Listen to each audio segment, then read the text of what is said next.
కరీంనగర్ జిల్లాలోని అలకపురి కాలనీలో డిప్యూటీ తహసీల్దార్ లాస్య ఇంటి ఎదుట బాధితులు ఆందోళనకు దిగారు. సిద్దిపేట జిల్లా గౌరవెల్లి ప్రాజెక్టులో భూములు కోల్పోయిన బాధితులకు భూమి ఇప్పిస్తానని 5 ఏళ్ల క్రితం వారి నుంచి 60 లక్షల రూపాయలు తీసుకున్నారని బాధితులు ఆరోపిస్తున్నారు. డబ్బులు అడిగితే లాస్య భర్త రమేష్ మంత్రి పిఏ అంటూ బెదిరిస్తున్నారని బాధితులు ఆవేదన చెందుతున్నారు.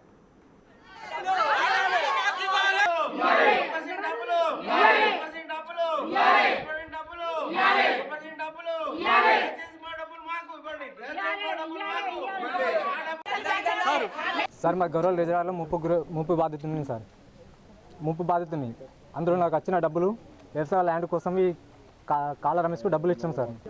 లాస్ట్ మేడంను రమేష్ ఇద్దరు కలిసి మాట్లాడారు. డబ్బులు ఇస్తే మేడం కూడా ఉంది. డబ్బులు ఇచ్చేటప్పుడు మన సంతకం పెట్టమని అంటే నేను ఒక గవర్నమెంట్ ఎంప్లాయీని కదా, నేను సంతకం పెట్టకూడదు, మా సార్ ఉన్నాడు అన్నీ చూసుకుంటారు అని చెప్పేసి ఆమె చెప్పేసింది. మేడం చెప్పేసి ఇవన్నీ చేసిరు. చేసినాక మాకు పట్ట ల్యాండ్ చేయాలని మేము నిలదీస్తే అది కోర్టులో ఉంది, ఇప్పుడు కాలేదని అంటే పెద్ద మనుషుల సమక్షంలో నిర్ణయం చేసి 75 లక్షల రూపాయలు ఇస్తామని 5 సంవత్సరాలు దాటింది. 5 సంవత్సరాల తర్వాత మళ్ళీ సెటిల్మెంట్ చేసిరు. మళ్ళీ కాగితం రాసిచ్చారు సార్. రాసిచ్చిన తర్వాత మళ్ళీ టైం పెట్టిండు. ఆ టైంకు కట్టకపోతే డబ్బులు ఇస్తా అని అన్నాడు. ఆ డబ్బులు అయిపోయింది, ఆ టైం అయిపోయింది, వస్తలేడు. సిపి సార్ కంప్లైంట్ ఇచ్చినాం. ఇదే అంశానికి సంబంధించి మరింత సమాచారం మా ప్రతినిధి శ్రీనివాస్ అందిస్తారు. శ్రీనివాస్, చెప్పండి, అటు ఏదైతే గౌరవెల్లి ప్రాజెక్టు కోసం భూములు కోల్పోయిన వారికి భూములు ఇస్తామంటూ కూడా డబ్బులు తీసుకున్నారంటూ అయితే డిప్యూటీ తహసీల్దార్ లాస్యపై కూడా పలువురు అయితే అసహనం వ్యక్తం చేస్తున్నారు. అయితే ఇప్పటి వరకు కూడా మాకు ఏది న్యాయం చేయలేదంటూ కూడా ఒప్పుతున్నారు. మొత్తం ఎంతమంది అయితే ఈ భూములు ఇచ్చారో వాళ్ళు ఏం డిమాండ్ చేస్తున్నారు?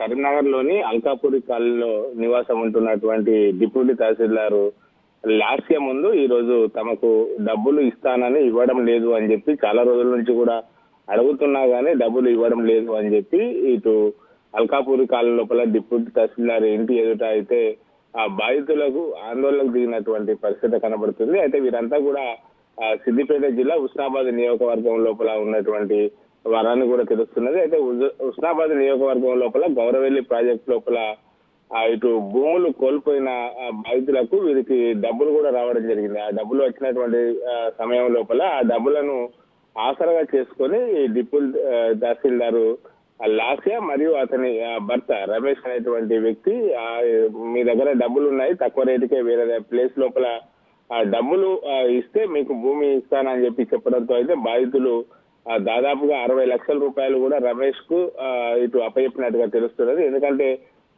అతని యొక్క భార్య డిప్యూటీ తహసీల్దార్ గా పనిచేయడంతో అతని మాటలు కూడా నమ్మి డబ్బులు కూడా ఇచ్చినట్టుగా తెలుస్తుంది. అయితే దాదాపుగా 5 ఏళ్లు గడిచినా కానీ 5 ఏళ్లు గడిచినటువంటి సందర్భం లోపల ఆ డబ్బులు తీసుకున్నటువంటి అతను ఆ ల్యాండ్ ఇవ్వకపోగా ల్యాండ్ కోర్టు సమస్య ఉన్నది, కోర్టు సమస్య తీరగానే మీకు ల్యాండ్ రిజిస్ట్రేషన్ చేస్తానని కూడా చెప్పడం జరిగింది. కానీ కోర్టు సమస్య తీరకపోవడంతో తమ డబ్బులు ఇవ్వాలని చెప్పి అయితే తిరిగి ఇవ్వాలని చెప్పి బాధితులు ఇటు రమేష్ ను తర్వాత డిప్యూటీ తహసీల్దార్ ను ఇటు వేడుకున్నటువంటి సందర్భం లోపల మీ డబ్బులు ఇస్తానని చెప్పి అతను చెక్ కూడా ఇవ్వడం జరిగింది. చెక్ పైన డిప్యూటీ తహసీల్దార్ లాస్ట్ సంతకం పెట్టాలంటే ఆమె పెట్టకపోవడంగా నిరాకరించినటువంటి పరిస్థితి. అయితే ఆ బాండ్ పేపర్ పైన కూడా వీళ్ళు డబ్బులు ఇస్తానని రాశారు. ఆ చెక్ సంబంధించినటువంటిది ఆ బ్యాంకు వెళ్ళి చూడడంతో ఆ చెక్ కూడా 2 సార్లు బౌన్స్ అయినటువంటి పరిస్థితి. ఇతడు రమేష్ ఇటు ఉమ్మడి కరీంనగర్ జిల్లాకు చెందినటువంటి ఒక మంత్రికి నేను దగ్గరగా ఉంటాను, పిఏ అని చెప్పుకుంటూ కూడా ఉంటారని చెప్పి అయితే బాధితులు వాపోతున్నటువంటి పరిస్థితి కనబడుతుంది. అది మళ్ళీ ఆ డబ్బులు ఇచ్చిన వాయిదా ప్రకారం డబ్బులు ఇవ్వకపోవడంతో ఈ రోజు ఆ బాధితులంతా కూడా ఇటు తమ కుటుంబంతో సహా వచ్చి కరీంనగర్ లోని అల్కాపురి కాలనీ లోపల ఉన్నటువంటి ఆ లాస్య ఇంటి ముందు అయితే కూర్చొని ధర్నాకు దిగినటువంటి పరిస్థితి కనబడుతుంది. తమకు డబ్బులు ఇప్పించాలి, తమకు న్యాయం చేయాలని చెప్పి అయితే వీళ్ళందరూ కూడా వేడుకుంటున్నారు. ఎందుకంటే 9 ఎకరాల భూమి ఇప్పిస్తారని చెప్పి వీళ్ళిద్దరు కూడా ఆ డిప్యూటీ తహసీల్దార్ దంపతులు తమకు హామీ ఇచ్చారు. ఆ భూమి రాలేదు. ఇప్పుడు భూమి కోసం ఇచ్చినటువంటి డబ్బులు కూడా నష్టపోయాము, మాకు ఇచ్చినటువంటి 2 చెక్కులు కూడా బౌన్స్ అయింది కాబట్టి మాకు న్యాయం చేయాలని చెప్పి అయితే బాధితులు వేడుకుంటున్నటువంటి పరిస్థితి కనబడుతుంది. మళ్ళీ పోలీసులు కూడా ఇటు రాజీ కుదిర్చేటువంటి ప్రయత్నం చేశారు.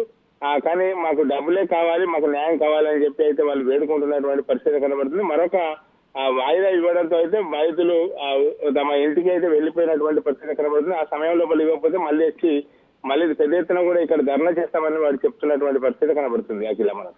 అయితే శ్రీనివాస్ మనం చూస్తున్నా అయితే ఇది వరకు కూడా డబ్బులు అడిగితే అటు లాస్య భర్త రమేష్ ఎవరైతే ఉన్నారో వీరిని బాధితులను బెదిరించినట్టుగా కూడా మనకైతే తెలుస్తుంది. మరి ఇప్పుడు ఈ నిరాహార దీక్ష చేపట్టిన తర్వాత ఆ లాస్య వచ్చి వీరితో మాట్లాడారా?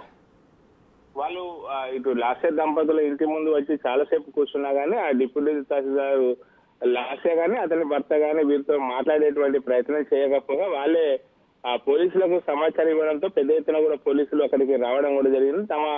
తమకు న్యాయంగా వచ్చేటువంటి డబ్బుల కోసం ఇక్కడికి రావడంతో డబ్బులు ఇవ్వకపోగా తమకు పోలీసులతో అరెస్టు చేస్తారని చెప్పి బెదిరిస్తున్నారని చెప్పి అయితే బాధితులు తెలుపుతున్నటువంటి పరిస్థితి కనబడుతుంది. తమ దగ్గర ఇటు 60 లక్షలు తీసుకున్నారు, 60 లక్షలకు 70 లక్షల రూపాయల చెక్కు ఇవ్వడంతో అయితే మేము అది మాయా మాటలు నమ్మాము, కానీ ఇప్పటికే 2 సార్లు కూడా చెక్ బౌన్స్ అవ్వడంతో మోసపోయాము అని చెప్పి వాళ్ళు బాధితులు చెప్తున్నటువంటి పరిస్థితి కనబడుతుంది. అయితే లాస్య యొక్క భర్త కానీ వీళ్ళతో బయటకు వచ్చి వీళ్ళతో మాట్లాడేటువంటి ప్రయత్నం చేయలేదు. బాధితులు దాదాపుగా 2-3 గంటలు కూడా వారి ఇంటి ముందే బైఠాయించినటువంటి పరిస్థితి.